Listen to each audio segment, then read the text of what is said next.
நிச்சயமாக பெண்களுக்கான முழு சுதந்திரத்தை பாரதி கனவு கண்டது போலையோ இல்லை காந்தி கனவு கண்டது போல இல்லை அம்பேத்கர் கனவு கண்டது போல் அந்த ஒரு சுதந்திரம் முழு சுதந்திரத்தை நம்ம அனுபவிக்கணும். நீங்கள் எதெல்லாம் எதிர்பார்க்குறீங்க, எப்படி இருக்கணும்னு நினைக்கிறீங்க? ஒரு பெண்ணுக்கான சுதந்திரத்தினுடைய இது எப்படி இருக்கணும், அதை அவங்க எப்படி பயன்படுத்தணும்? ஒவ்வொருத்தரும் அவங்களுக்குரிய மதிப்பு அவங்களே கொடுத்தாங்கன்னா முன்னேற்றம் கண்டிப்பாக ஏற்படும். பெற்றவங்களுக்கு குழந்தைங்களை சுற்றி என்ன நடக்கிறதுன்னு தெரியணும், குழந்தைங்களும் அதை பெற்றவங்கள்ட்ட டிஸ்கஸ் பண்ணணும். அப்போ தான் அங்கே சுதந்திரம், பரிபூர்ண சுதந்திரம் இருக்குதுன்னு அர்த்தம். Apart from parents, even the surrounding, நம்மளோட சுற்றி இருக்கிற environment, the teachers, the friends, the relatives, இவங்கெல்லாம் ஒரு கீ ரோல் ஆக்ட் பண்ணி செல்ஃப் ரியலைசேஷன் பவரை ஒவ்வொரு சின்ன குழந்தைக்கும் சின்ன வயசுலேருந்து அவங்களுக்கு வேல்யூஸ் எடுத்து அதை எக்ஸ்பிரஸ் பண்ணக்கூடிய கெப்பாசிட்டியை அவங்க வளர்க்கணும். இப்போ பொண்ணுங்களுக்கு மட்டும் வீட்டில் அட்வைஸ் பண்ணாமல் பசங்களுக்கும் அதையே சொல்லி கொடுக்கணும்.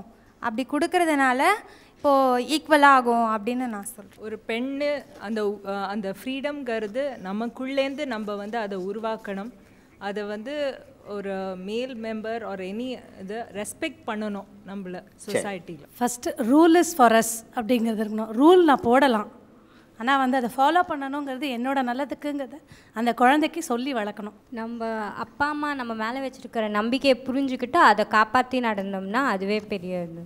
ஆணாக இருந்தாலும் பெண்ணாக இருந்தாலும் எல்லாருமே மனசாட்சிக்காக வாழ்ந்தோன்னா அது கரெக்டாக தான் இருக்கும். அது எப்பவுமே கீப் அப் பண்ணணும். நான் இப்போ யூஜி பண்ணிகிட்ருக்கேன்னா இப்போ முடித்தோடனே நிறையா அலைன்ஸ் பார்ப்பாங்க, மேரேஜ் பற்றி பேசுவாங்க. ஸோ நம்ம அதை இது பண்ணிவிட்டு இப்போ நான் பிஜி படிக்கணும் அப்படின்றத வீட்டில் எக்ஸ்பிளைன் பண்ணி நான் படிச்சுட்டு வரேன்னா அதுவே பெரிய ஃப்ரீடம் தான் எனக்கு. நம்ம எப்போவுமே அடுத்தவங்களுக்காக வாழக்கூடாது, நம்மளுக்கு என்ன தோணுதோ நம்ம அதை செய்யணும். ஃபஸ்ட்டு நம்ம குழந்தைகிட்ட நாம் ஃப்ரெண்ட்ஸாக பழகணும்.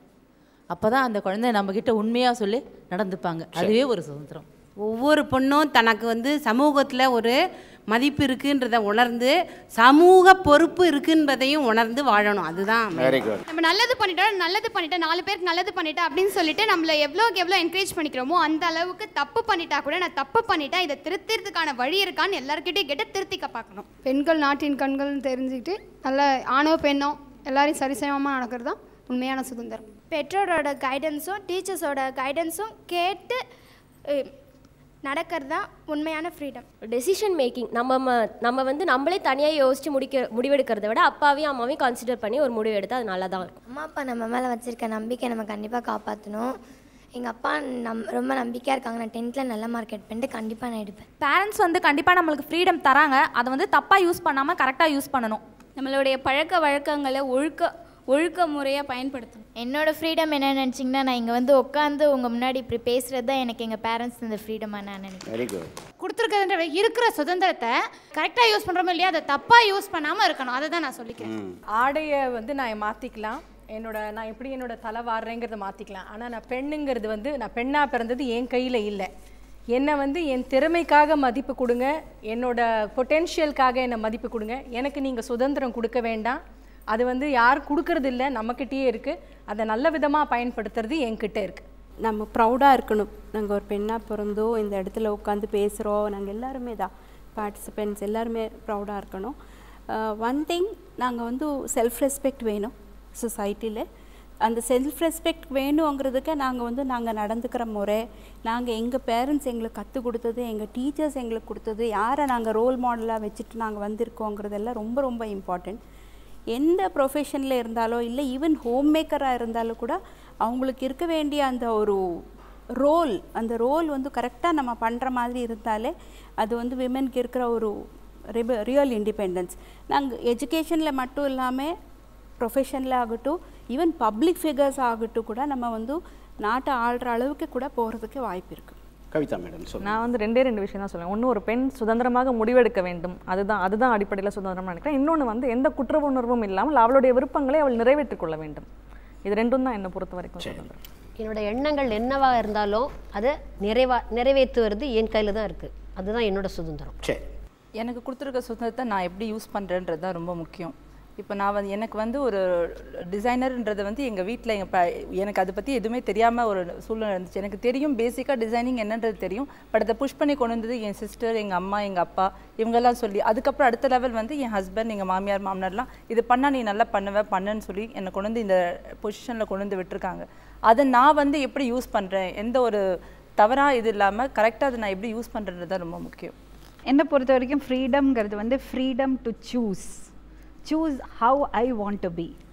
நான் என்னவா இருக்கணும், நான் என்ன பண்ணணும், நான் என்னோட ட்ரீம்ஸ் என்னது, அது வந்து சூஸ் பண்ணுறதுக்கான ஃப்ரீடம் எனக்கு இருக்கணும். அதுதான் that is what I consider freedom. And அந்த ஃப்ரீடத்தை நான் எப்படி யூஸ் பண்ணிக்கிறேங்கிற பொறுத்து, அது என்ன பொறுத்து இருக்குது. ஏன்னா I feel whether it is a girl or a boy, டிசிப்ளின்ங்கிறது வந்து ரொம்ப, ஒழுக்கம்ங்கிறது வந்து ரொம்ப முக்கியம் வாழ்க்கையில். நம்ம ரோட்டில் போயிட்டுருக்கோம், டிராஃபிக் சிக்னல்ஸ் பார்க்காம ரூல்ஸை ஃபாலோ பண்ணாமல் போனோன்னா ஆக்சிடெண்ட் ஆக தான் செய்யும். அந்த டிசிப்ளின்ங்கிறது வந்து இந்த டிராஃபிக் சிக்னல் மாதிரி, ரூல்ஸ் மாதிரி, ரோட் ரூல்ஸ் மாதிரி. So on our way, on ஜேர்னியில் நம்ம சர்டன் ரூல்ஸ் ஃபாலோ பண்ணி தான் ஆகணும். That doesn't mean that they are stopping your freedom.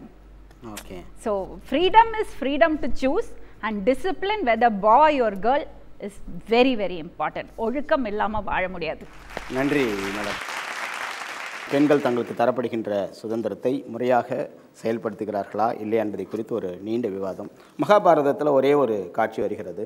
பாண்டவர்கள் வந்து அவங்களுடைய மனைவி வைத்து தோற்று விடுகிறார்கள். கடைசியில் பாஞ்சாலியும் வைத்து தோற்று விடுகிறார்கள். அப்போது அவர்கள் முதல்ல அவங்கள தோக்குறாங்க, அதுக்கப்புறம் மனைவி வைத்து தோக்குறார்கள். அப்போ பாஞ்சாலி ஒரு வார்த்தை சொல்கிறார்கள், நாயகன் தான் தம்மை தோற்ற பின் என்னை நல்கும் உரிமை அவருக்கு கிடையாதுன்னு. அவன் தோத்துட்ட பிறகு என் மேலே அவருக்கு ரைட்டே கிடையாது, அவரே முதல்ல தோத்துட்டார் இல்லையா. ஆகவே எந்த இடத்தில் பெண்கள் சுதந்திரத்தை செயல்படுத்த வேண்டும் என்பது தெரிந்திருக்க வேண்டும். அதான் சொல்கிறாங்க, உன்னை அடக்குப்பவர்கள் முன் சுதந்திரமாயிரு, உன்னை சுதந்திரமாக விடுவர்கள் முன் அடங்கிப்போ அப்படின்னு சொல்கிறாங்க. என்னுடைய ஃப்ரீடம் வந்து ரொம்ப ரொம்ப ரொம்ப இம்பார்ட்டன்ட். ஆக இன்றைக்கி பெண்கள் எல்லா துறையிலும் சாதித்து கொண்டு இருக்கிறார்கள். ஆங்சுயி இங்கே பர்மாவில் இருக்காங்க, மியான்மரில் இருக்கக்கூடிய பெண். கணவர் வந்து கேன்சரில் வந்து லண்டனில் இருக்காங்க. இவங்க வீட்டு சிறையில் 20 ஆண்டுகளாக இருக்கிறார்கள். அவர் இறந்து போய்விடுகிறார்கள். அப்போ அந்த அரசு ஒரே ஒரு நிபந்தனை மட்டும் விதிக்கிறது, நீங்கள் வீட்டை விட்டு போனீங்கன்னா இந்த நாட்டை மறந்துடணும், நீங்கள் கணவரை போய் பார்க்கலாம், நீங்கள் கணவரை பார்க்கலாம் இந்த வீட்டு சிறையிலே இருக்கலாம், இந்த நாட்டிலே இருக்கலாம் என்று. அவர்கள் எடுத்த முடிவு தான் அவர்களுடைய நாட்டிற்கே சுதந்திரத்தை வாங்கி தந்திருக்கிறது. என் கணவரை விட இந்த நாடு தான் முக்கியம் என்று பெண்மணி நிரூபித்திருக்கார். ஆகவே பெண்கள் ஒவ்வொரு தருணத்திலையும் தங்களை சாதித்து தங்களை நிரூபித்து கொண்டே இருக்கின்றார்கள் என்பது தான் உண்மை. ஆகவே இந்த வரலாறு கூட பாருங்கள், ஹிஸ்ட்ரி என்பது இஸ் ஸ்டோரி என்று சொல்லுகிறார்கள். ஆகவே இந்த இஸ் ஸ்டோரி அவனுடைய ஸ்டோரியாக இல்லாமல் ஹர் ஸ்டோரி என்று மாற்றுவதற்கான ஒரு நிகழ்ச்சியை தான் நாம் ஆரம்பித்திருக்கிறோம். அதற்கான பல விதைகளை நீங்கள் விதைத்திருக்கிறீர்கள். உண்மையாகவே பெண்ணினுடைய சுதந்திரம், பெரியார் மிக அழகாக சொல்வார்கள், அவர்களுக்கு சுதந்திரம் என்பதை அவர்கள் கையில் இருக்கிறடைய கரண்டியை பிடுங்கிட்டு புத்தகத்தை கையில் கொடுங்க, சுதந்திரம் தானாக வந்துவிடும் என்று படிக்க வைப்போம். பெண்களுடைய சுதந்திரமாக சிந்திக்க வைப்போம். தன்னுடைய மனநிலையிலிருந்து அடிமைப்பட்டதிலிருந்து அவர்கள் வெளியே வரட்டும். எப்படி கூண்டு கீழே நீங்கள் திறந்து விட்ட பிறகு கூட அது கூண்டில் இருக்கக்கூடிய அந்த மனநிலையே இருக்கும். அந்த மனநிலையிலிருந்து பெண்கள் வருகின்ற போது நிச்சயமாக சுதந்திர வானில் பறப்பார்கள், பல சாதனைகளை செய்வார்கள் என்ற நம்பிக்கையோடு இந்த நிகழ்ச்சியை நான் நிறைவு செய்கின்றேன்.